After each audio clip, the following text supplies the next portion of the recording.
Well, Terry, here we are on a lovely summer's morning here after probably one of the best gigs that the concert hall's ever had last night. How did you feel yourself that they went over?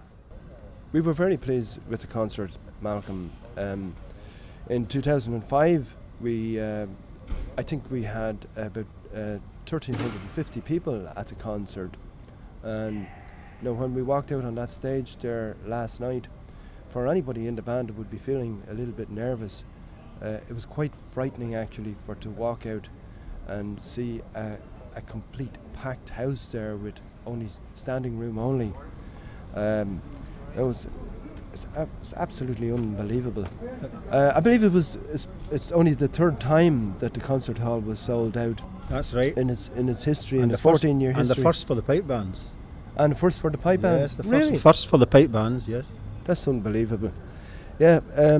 As I said, it was in 2005. There was only 1,350 people there. But I suppose, and the band was kind of catapulted in 2005 from being on that stage, and since then, we've had a lot of support from people all around the world, really. Well, it's actually coming over, I think, now as the People's Band. Yeah, you're the People's Band. There is no doubt about that. When you see the difference there in crowds that's been going to they were clambering for tickets for that concert. I think it was about a fortnight ago that they had 16 tickets left, and the rest you had to go standing.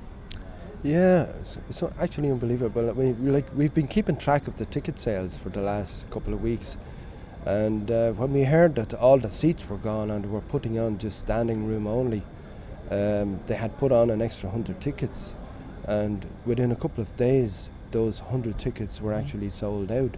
So it's unbelievable.